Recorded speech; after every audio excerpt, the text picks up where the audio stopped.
Aux abords de la ville de Sivas en Turquie, des cavaliers se sont rassemblés pour jouer au djirit, un sport équestre qui existe depuis des siècles et se pratique avec un javelot.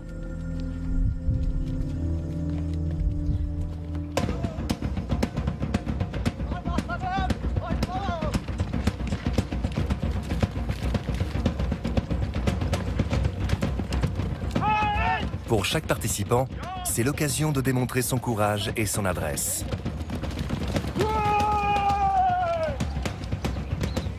Les membres de chaque équipe doivent essayer d'attraper au vol le javelot de l'adversaire avant de se lancer à sa poursuite.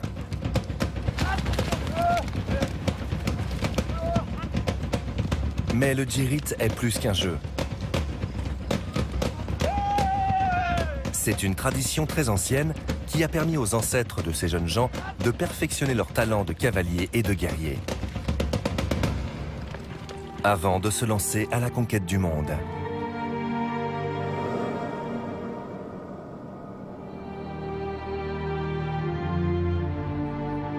Il y a 1000 ans, les frontières entre le Proche-Orient et l'Asie mineure semblaient clairement délimitées.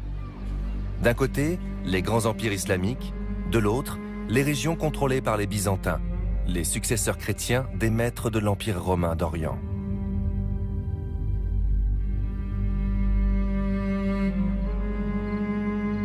Mais des influences nouvelles ont commencé à s'imposer dans les steppes lointaines d'Asie centrale, menaçant l'ordre établi.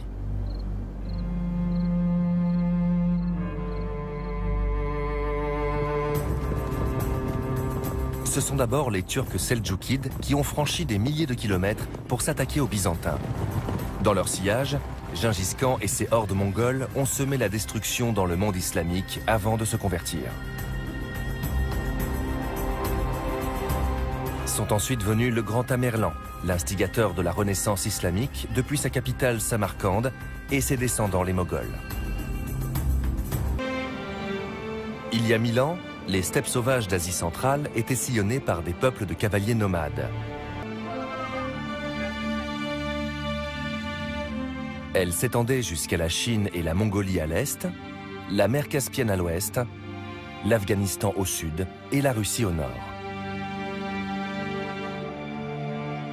C'était un carrefour vital entre l'Orient et l'Occident, pivot de la route de la soie par laquelle transitaient les marchandises de Chine et d'Inde à destination de l'Europe.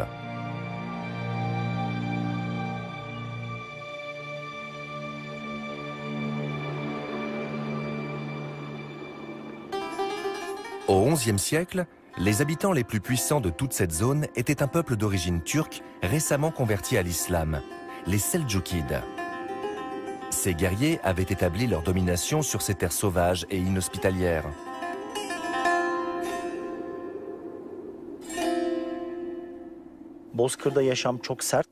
L'existence dans les plaines était extrêmement difficile.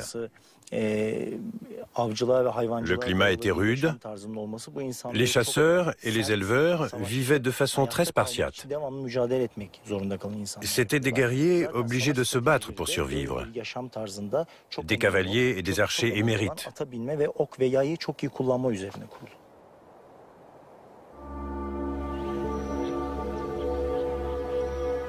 Pendant plus de 3 siècles, en quête de pâturage et de butin, les Seldjoukides ont conquis les steppes, puis ont commencé à s'aventurer au-delà des frontières de l'Asie centrale, vers l'Anatolie, aujourd'hui en Turquie.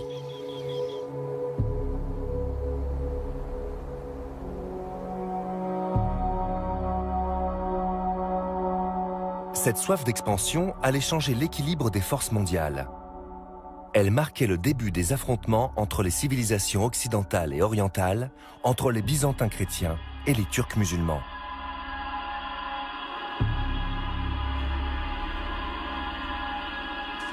C'est ici, près de Malazgirt, dans l'est de l'Anatolie, que les armées seldjoukides et byzantines se sont retrouvées face à face le 26 août 1071.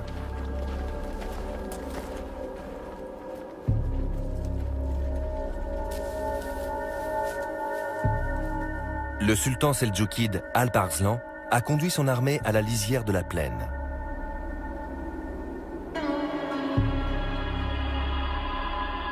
Ces étendues arides et désolées constituaient un champ de bataille idéal pour une armée habituée aux steppes d'Asie centrale.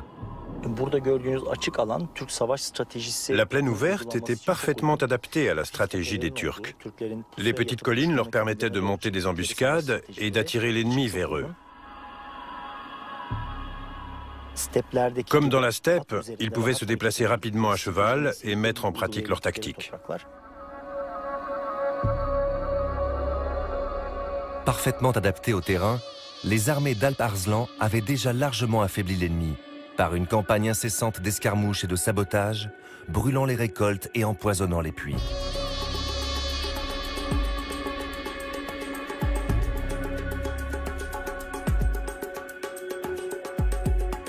Mais la cavalerie seldjoukide était en infériorité numérique. Alors, au lieu de se lancer dans un assaut général, les Turcs ont harcelé l'ennemi, lançant de petites attaques répétées afin de l'attirer dans un piège mortel. Les Seldjoukides étaient des guerriers rapides, bien armés et surtout d'une grande habileté.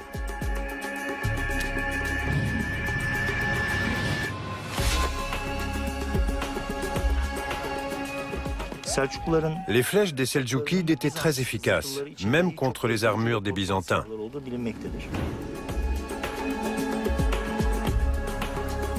Se sentant défiée, l'infanterie byzantine est passée à l'attaque.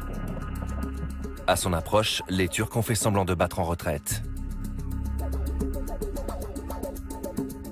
Mais très vite, leurs archers à cheval, qui s'étaient embusqués derrière les collines, se sont élancés. Dans les rangs byzantins, la confusion était totale. L'armée a été écrasée par les Turcs. Contre toute attente, les soldats d'Alp Arslan ont ainsi détruit la puissante armée byzantine et l'Empire chrétien a perdu les terres fertiles d'Anatolie.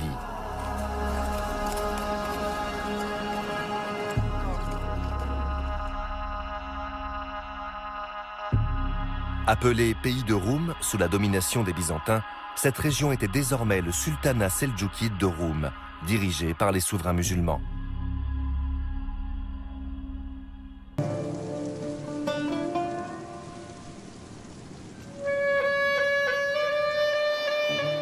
Dans la vallée d'Ilara, une gorge de 25 km de long, des vestiges archéologiques témoignent de la relation remarquable qui s'était nouée entre les chrétiens et l'envahisseur musulman.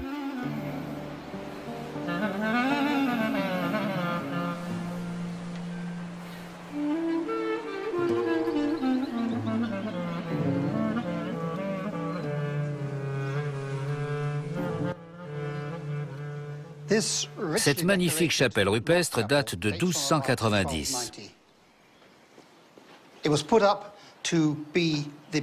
C'était le caveau de citoyens riches qui avaient les moyens de la faire décorer dans le plus pur style byzantin. On peut voir les archanges vêtus comme on les représentait 200 ans plus tôt, à l'apogée de la civilisation byzantine. Et voilà la figure du Christ transfiguré. Et de l'autre côté, les 12 apôtres.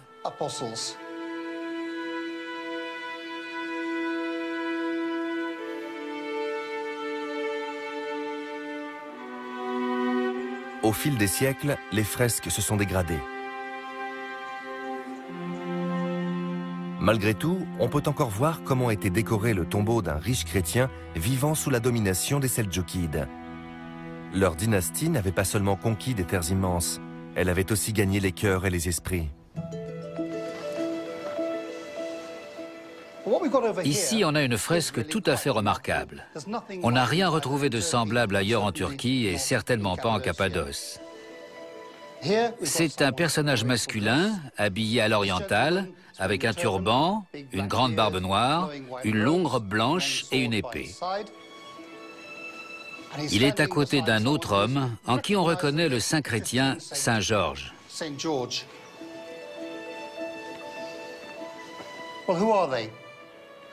Qui était cet homme?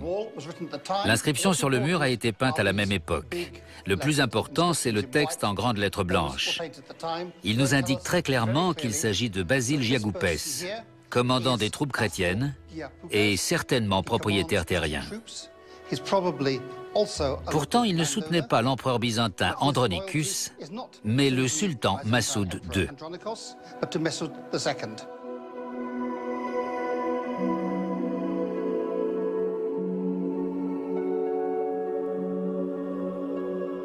Bien que chrétien d'ascendance byzantine, Basile Giagoupès avait adopté le mode de vie des conquérants.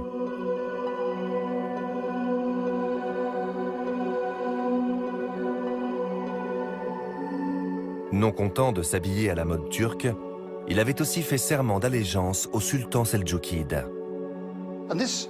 C'est un instantané passionnant de la façon dont les chrétiens aisés vivaient, travaillaient et servaient la dynastie seldjoukide. Ils pouvaient aller jusqu'à se battre et probablement mourir pour elle. Apparemment, les deux populations se sont mélangées assez facilement dans le centre du pays, ce qui explique que l'islamisation a été aussi précoce par ici.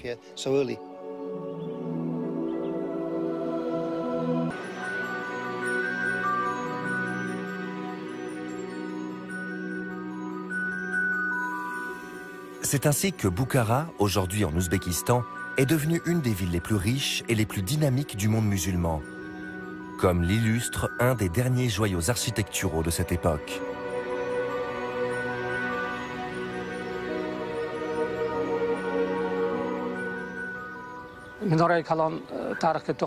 En 1127, le camp Karakanid al-Parslan fait ériger le minaret Kalian. Le minaret a été construit pendant l'âge d'or de la civilisation islamique, quand Boukhara était le centre culturel et religieux du monde musulman.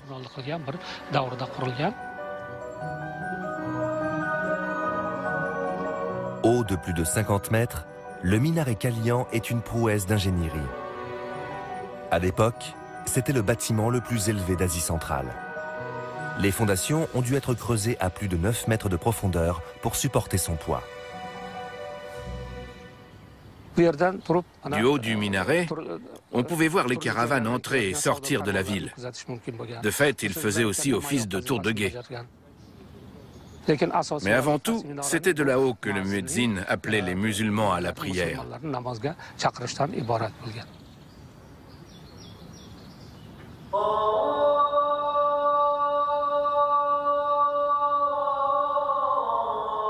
Au début du XIIIe siècle, Boukhara était le symbole d'une réussite extraordinaire. Mais en 1220, s'est produit un événement qui allait bouleverser l'avenir de la ville, mais aussi celui de l'Asie centrale et de l'Empire seldjoukide.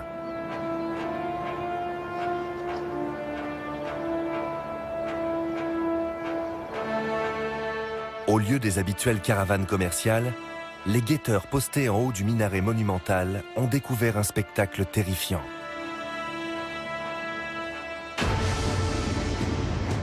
Une armée d'envahisseurs en ordre de bataille.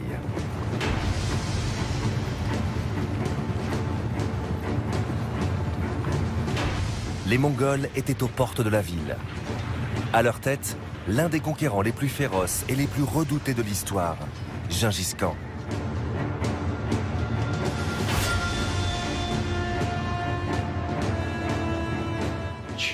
Les origines de Gengis Khan. Quand le peuple des Yourtes eut fait serment de fidélité, ils levèrent l'étendard blanc aux 9 queues et donnèrent à Gengis le titre de Khan.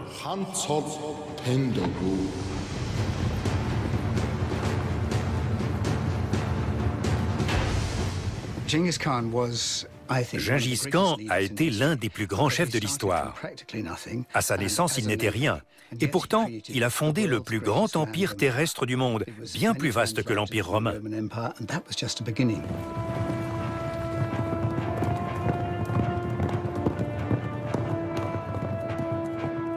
En 1220, Gengis Khan avait déjà réussi à unifier les tribus de Mongolie et régnait également sur un territoire qui couvrait la moitié de la Chine. Il s'est ensuite tourné vers l'Asie centrale.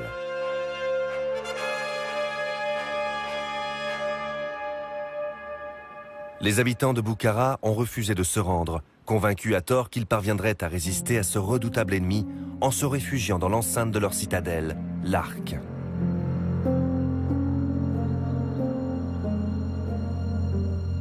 Reconstruit à plusieurs reprises depuis le 5e siècle et entouré de murs de 20 mètres de haut, cet ouvrage de fortification était une véritable ville dans la ville.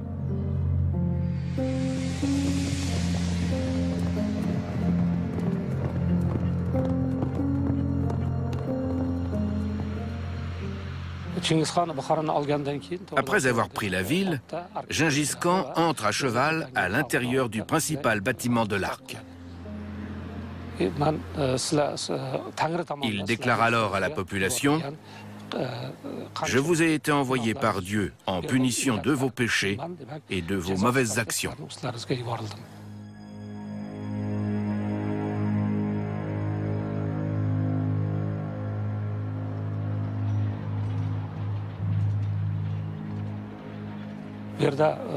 Les habitants sont chassés de la ville. Toutes les maisons sont pillées et les lieux saints profanés. Les Mongols s'emparent de tout ce qu'ils trouvent.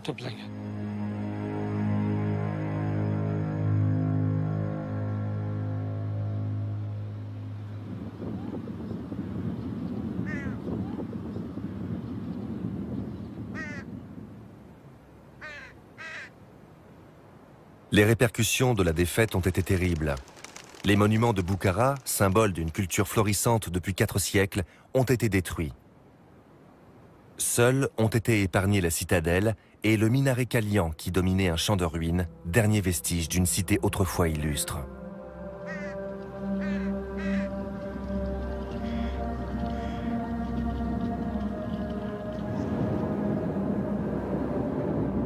Il n'est guère étonnant que l'invasion de Gengis Khan en Asie centrale ait semé la terreur dans le monde musulman.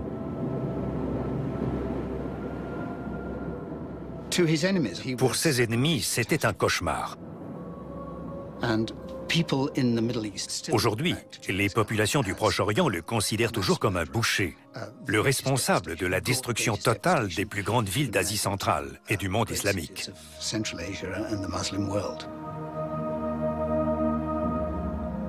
Gengis Khan a ensuite continué sa progression vers l'ouest. Toutes les villes qui résistaient ont subi le même sort que Boukhara. Konya, la capitale des Seldjoukides, et Bagdad, où se trouvait la plus ancienne des maisons de la sagesse. Désormais, l'empire mongol s'étendait sur des milliers de kilomètres. Il couvrait un territoire de 33 millions de kilomètres carrés, presque un quart des terres émergées de la planète. 100 millions d'êtres humains vivaient sous la domination des Mongols.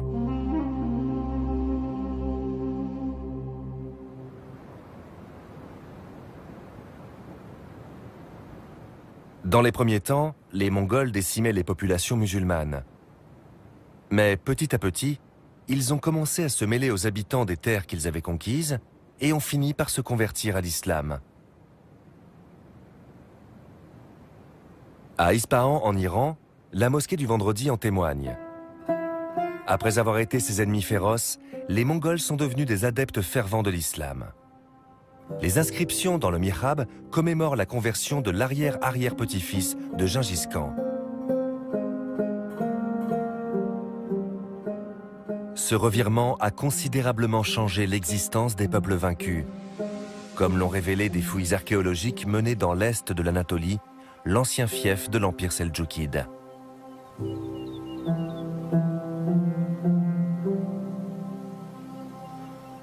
Alat était alors une ville commerçante prospère. Aujourd'hui, elle compte plusieurs cimetières seldjoukides très importants sur le plan historique. Les 4000 tombes qui ont traversé les siècles sont autant de témoignages de la vie de l'élite de la société entre les 11e et 15e siècles. Mais ce sont les grottes qui se trouvent à proximité qui attestent des relations entre les différentes tribus mongoles et les populations conquises. Les fouilles ont montré que les envahisseurs avaient appris à cohabiter avec les populations locales. Ici, à Alat, il semble qu'une communauté de Seldjoukides, de Ilkhan, des Mongols venus d'Iran, et de bouddhistes originaires de Mongolie ait vécu en bonne intelligence au point d'être enterrés côte à côte.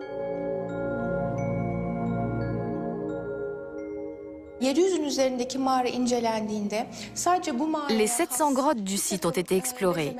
Il n'y a qu'ici qu'on a mis au jour ces ornements composés d'une voûte avec 2 phénix et une fleur de lotus au milieu.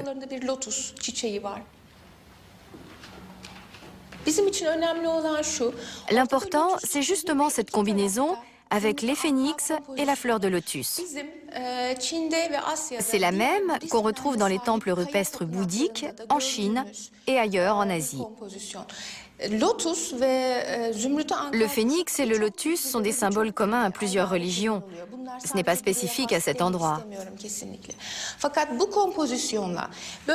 le fait qu'ils aient été sculptés sur la voûte et avec cette forme précise qui laisse à penser que la grotte était utilisée par des bouddhistes.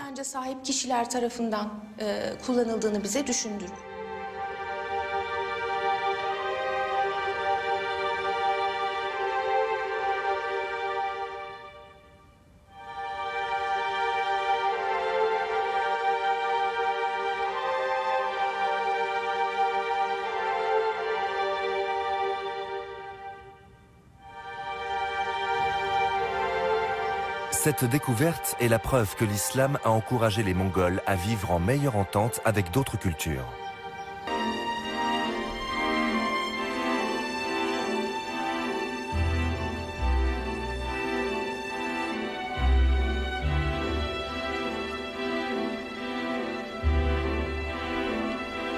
En 1390,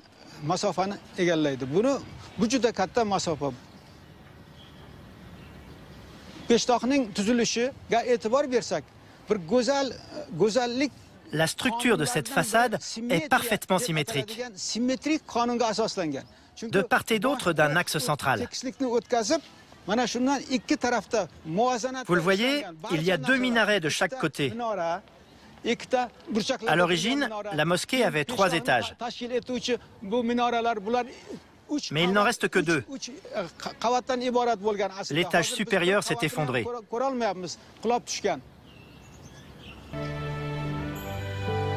à son apogée, elle comptait 150 000 habitants.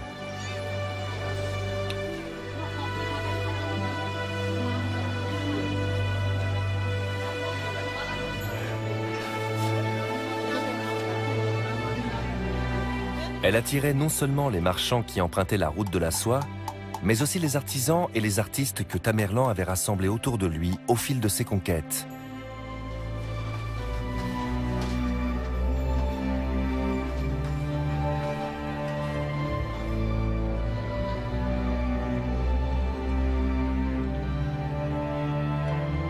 L'héritage de Tamerlan est toujours perceptible.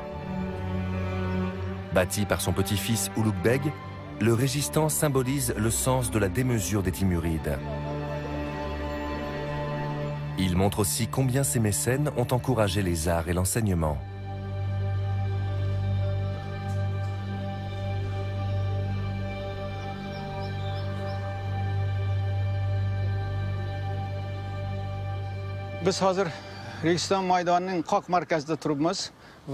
Nous voici sur la place du Régistan.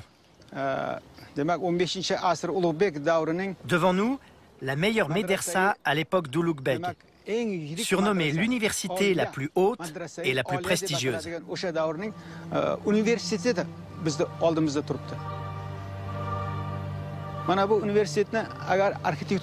Son architecture est impressionnante.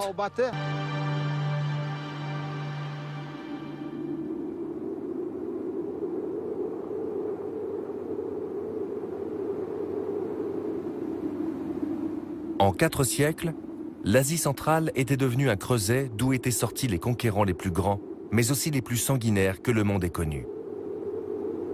Leur règne avait été marqué par l'épanouissement d'une civilisation remarquable, mais aussi par une destruction et une violence sans pareille. S'ils avaient réussi à étendre leur domination à l'ouest de leur steppe natale, ils n'avaient en revanche jamais réussi à s'imposer dans les régions situées à l'est. De la Turquie est en Asie. Ankara est une capitale d'Asie mineure et ses liens historiques sont tournés vers cette Asie-là. On voit sur la carte les populations turcophones et d'ailleurs, depuis la dislocation de l'Union soviétique, Ankara renforce son influence culturelle en offrant des bourses aux étudiants, en ouvrant des consulats, en investissant, en envoyant des films, en finançant Avrasia, qui est une chaîne satellite couvrant l'Eurasie. Alors changeons d'échelle, la Turquie. Or, en ce début des années 20, ce qui reste de l'Empire ottoman est en proie à des rivalités sans fin.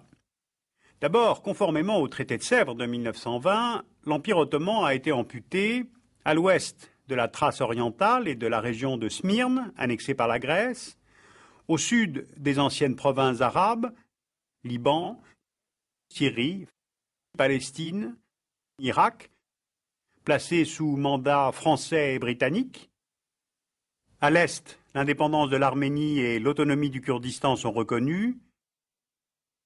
Le reste de l'Anatolie est occupé par les Anglais au Kurdistan, les Français en Cilicie et Cappadoce, les Italiens dans la région de Konya et Antalya. L'Empire ottoman est dépecé, la Turquie en formation ne conserve en Europe qu'Istanbul. Mais ce traité de Sèvres est rejeté et par les nationalistes turcs qui s'organisent autour de Mustafa Kemal pour lutter pour l'unité de la Turquie dans ses frontières d'octobre 18, mais aussi par Enver Pacha, l'ancien ministre de la Défense ottoman, qui veut rassembler les peuples turcophones de la Turquie à la Chine dans un même ensemble étatique. Si un mouton entrait sur le terrain de quelqu'un, les gens pouvaient s'entretuer tellement ils étaient pauvres. Mais que Dieu protège celui qui a découvert l'Europe. Des quatre coins de la Turquie, les gens se sont rendus en Europe. Ça nous a sauvé la vie. Regardez, comment j'aurais pu faire construire cette merveilleuse maison. Avant, on n'avait même pas d'arbres pour construire une cabane. Aujourd'hui, tout le village est fait de pierre et de béton. C'est pourquoi je le répète, que Dieu protège l'Europe et l'Allemagne. Le 12 septembre 1980, le général Kenan Evren annonce que les forces armées turques ont pris le pouvoir à l'aube pour préserver l'intégrité territoriale et l'unité nationale, enrayer la menace d'une guerre civile fratricide et restaurer l'autorité de l'État. Le coup d'État intervient dans un contexte économique, social et politique très lourd. Le chômage et l'inflation grimpent. Entre 1970 et 1980, la Turquie connaît 11 gouvernements différents. Les grèves se multiplient, tout comme les confrontations violentes entre groupes d'extrême droite et d'extrême gauche. Le putsch est planifié de longue date. Déjà en janvier 80, les militaires ont prévenu le gouvernement qu'ils allaient agir si rien ne change. Comme déjà en 1960 et en 1971, l'armée prend le pouvoir. Le gouvernement est déchu, l'Assemblée nationale dissoute et tous les partis politiques interdits.